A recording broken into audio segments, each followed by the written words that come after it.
আমাৰ ইংখাং সমষ্টিৰ অন্তৰ্গত বিভিন্ন স্থানত চৰকাৰৰ বিভিন্ন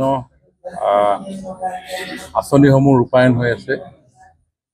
handloom, sericulture, PWD, irrigation, PAC, veterinary, PNRD, বিভিন্ন বিভাগৰ যিসমূহ উন্নয়নমুখী যিসমূহ কাম কাজ, সেই কাম কাজসমূহৰ প্ৰগ্ৰেছৰ ওপৰত সেই কাম কাজসমূহ কেনেধৰণে চলি আছে, জনসাধাৰণে কেনেধৰণে চৰকাৰৰ কাম কাজ হোৱাটো বিচাৰে, এই কথা বতৰাবিলাকৰ ফিডবেক, ডেভেলপমেণ্টৰ পাৰ্চেণ্টেজ, এই গোটেইবিলাক কৰিবৰ কাৰণে আজি মই খোৱাং ডেভেলপমেণ্ট ব্লকৰ এই কাৰ্যালয়ত আজি সকলো বিভাগৰ জিলা মুৰব্বী বিষয়াসকল আৰু যিসকল ক্ষেত্ৰভিত্তিক যিসকল অফিচাৰ আছে তেখেতসকলক লৈ আমি এখন ৰিভিউ মিটিং কৰিছোঁ।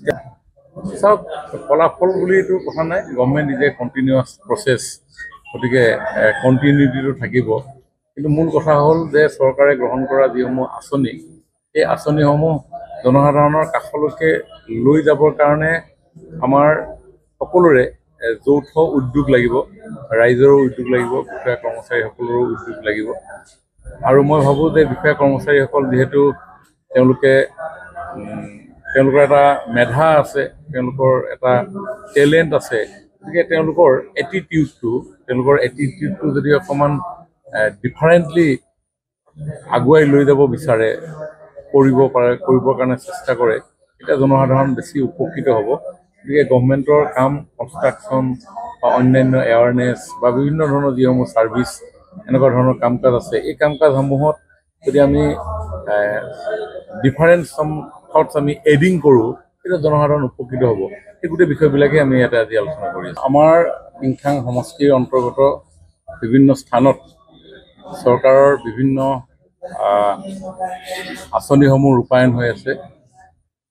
Handloom, sericulture, PWD, irrigation, PAC, veterinary, PNRD, বিভিন্ন বিভাগৰ যিসমূহ উন্নয়নমুখী যিসমূহ কাম কাজ, সেই কাম কাজসমূহৰ প্ৰগ্ৰেছৰ ওপৰত সেই কাম কাজসমূহ কেনেধৰণে চলি আছে, জনসাধাৰণে কেনেধৰণে চৰকাৰৰ কাম কাজ হোৱাটো বিচাৰে, এই কথা বতৰাবিলাকৰ ফিডবেক, ডেভেলপমেণ্টৰ পাৰ্চেণ্টেজ, এই গোটেইবিলাক কৰিবৰ কাৰণে আজি মই খোৱাং ডেভেলপমেণ্ট ব্লকৰ এই কাৰ্যালয়ত আজি সকলো বিভাগৰ জিলা মুৰব্বী বিষয়াসকল আৰু যিসকল ক্ষেত্ৰভিত্তিক যিসকল অফিচাৰ আছে তেখেতসকলক লৈ আমি এখন ৰিভিউ মিটিং কৰিছোঁ।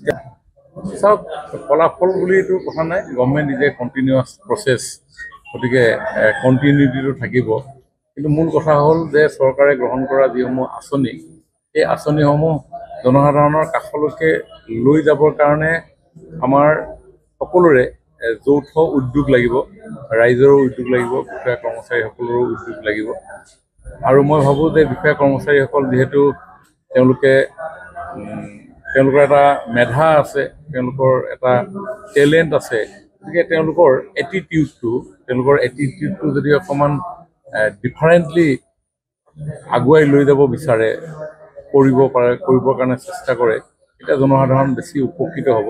গতিকে গভৰ্ণমেণ্টৰ কাম, কনষ্ট্ৰাকশ্যন বা অন্যান্য এৱাৰনেছ বা বিভিন্ন ধৰণৰ যিসমূহ ছাৰ্ভিচ, এনেকুৱা ধৰণৰ কাম কাজ আছে, এই কাম কাজসমূহত যদি আমি ডিফাৰেণ্ট থটছ আমি এডিং কৰোঁ, তেতিয়া জনসাধাৰণ উপকৃত হ'ব। এই গোটেই বিষয়বিলাকেই আমি ইয়াতে আজি আলোচনা কৰি আছোঁ।